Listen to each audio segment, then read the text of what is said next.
The show's over, the fans have left, but that's not the end of the night. So what do musicians get up to once they finish playing? Most headlining artists play 1 to 2 hour sets, which is a long time to hold it on stage. So naturally, the first thing most touring musicians do after the encore is visit the closest bathroom. But not all of them make it. For example, Fergie famously wet herself during a 2005 Black Eyed Peas show in San Diego. In an interview with Hot 97's Ebro in the Morning, Fergie referred to the mishap as the most unattractive moment of her life. She explained that she and her band were caught in heavy traffic and turned up late to their performance, forcing them to take the stage immediately upon arrival. Fergie launched into the group's hit song Let's Get It Started, and the combination of vigorous dancing, adrenaline, and a full bladder proved disastrous for the singer. No, this is just awful. Other artists have also shared their struggles with nature's call on stage, with both Katy Perry and Lady Gaga admitting to peeing in buckets and trash bins during shows. Legendary soul singer Patti LaBelle once even peed in a bucket mid-song, joking to Access Hollywood, "I kept singing, the band was playing, and Patti was doing her thing." After taking care of their immediate needs post-performance, musicians still have work to do. For the first few minutes following their show, however, artists usually hang out with their bandmates in their dressing room, unwinding and doing a quick debrief of the show. In his vlog Musician's Life When Touring Isn't Fun, guitarist Rhett Scholl captures his band discussing funny and bizarre show moments, such as Scholl bleeding on his guitar, a number of technical difficulties, and their overall performance over drinks. Meanwhile, rock band Greta Van Fleet told M Live that they take the first 10 minutes after leaving the stage to simply sit in silence. According to Matt Brunson's book, Mini Rock Band Guide, the post-concert debrief is important for honing performance skills and refining a band's future shows. Artists may also meet with their crew and address sound, lighting, venue, or instrument issues, and will likely devote some time to discussing crowd engagement. Soon after the show ends, the band's gear must be carefully dismantled and loaded up so the venue can close and the band can travel to its next tour stop. Most major artists will have a paid road crew who packs up their instruments, amps, and other gear, but up-and-coming artists often have to do the work themselves. The band and its crew usually have to be out of the venue about an hour after the show ends. This means that the stage must be broken down, all merchandise stowed, and all payments settled within this time, leaving few opportunities for partying or messing around. Loading out happens no matter how tired or intoxicated everyone is, too. Everything must also be packed into the van or trailer in such a way that it can easily be unloaded again at the next tour stop, meaning care and attention are required. Performing is a sweaty business. Hot lights, physical exertion, stress, and drug use can all cause artists to sweat buckets on stage, and as a result, a shower is often high on their list of priorities when the show concludes. Following a 2018 outdoor Swansea performance in 80% humidity, the BBC's Greg James told a sweat-dampened Taylor Swift that she needed a shower. Swift agreed, saying, "I agree, and I'm not offended that you said that. There's a lot going on, and none of it's good here."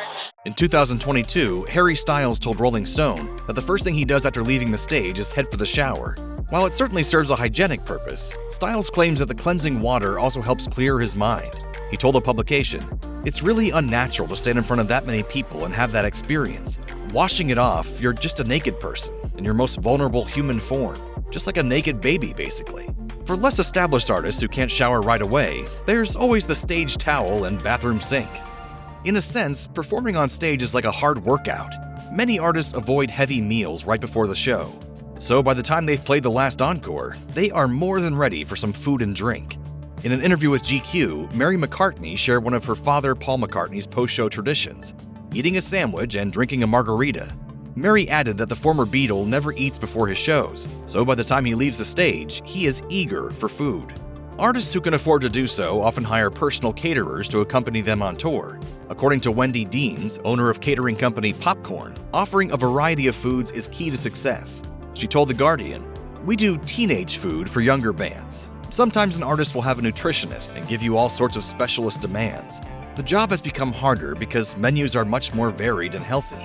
Food is an important part of a touring musician's life, and a caterer can save a lot of time spent finding suitable meals in a new city night after night." In a 2012 backstage interview with Rock Sound, guitarist Taylor York of Paramore introduced their caterer Kristen as one of their favorite people in the world, adding, "She takes care of us each and every day, and we love her." Life on the road is not always as glamorous as it seems. Often, after a concert is the only time an artist has to catch up with family and friends, talk to the press, or take care of other projects and personal matters. In an interview with Andrew Kamen, Save Face vocalist Tyler Povanda lamented, "There's just not really enough time to do it all." Many artists also enjoy a few moments of privacy after the emotionally and physically taxing work of performing. According to Charlie Caruso, tour manager of Can't Swim, the hour immediately following a show is also when a band and its staff must attend to business matters. In most cases, artists only spend one night at each location, so ticket sales and other financial transactions between the band and the venue must be processed. This is part of a practice known as settling. This is also when many band members receive payment for their performance. Performing is tiring work, but the adrenaline often keeps artists amped up for several hours. As a result, many touring musicians come up with creative ways to unwind after the show. In Daniel Sarkissian's music documentary Rock is Dead, members of the alternative rock band Congos explain that they spent a lot of time playing video games on their tour bus in the winter. In warmer seasons, they engaged in outdoor activities such as bike riding.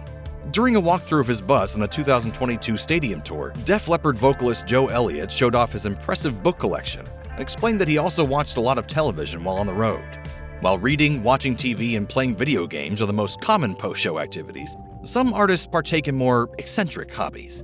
Rock singer Rod Stewart built an entire model train city while on tour, for example, even renting an extra room at hotels to ensure he had the proper space to construct his elaborate creations. The whole process took 23 years. In 2019, he told Railway Modeler, "When I take on something creative like this, I have to give it 110%. For me, it's addictive. I started, so I just had to finish. I'm lucky I had the room." Artists are often well-connected people.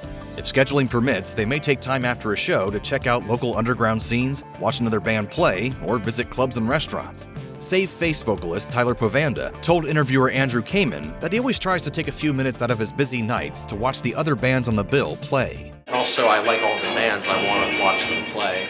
In his self-shot mini-documentary, A Life in the Day, singer-songwriter and guitarist virtuoso John Mayer filmed himself leaving the stage after one of his shows to grab a fancy cocktail at a bar before eventually retiring to his hotel room. Some artists also hold their own parties after they perform. For example, pop and hip-hop superstar Post Malone reportedly hosted several official after-parties as part of his 12-carat tour in 2022. The parties, which took place at various clubs across North America, were hosted by Malone's manager, Dre London, and featured a number of surprise guests. Artists often spend months on the road away from their homes, able to connect with family and friends only through intermittent phone calls. In an interview with E! News, singer-songwriter Jewel revealed that she had solved this problem by taking her 11-year-old son Case on the road with her. She also flew her friends out for frequent visits as she traveled.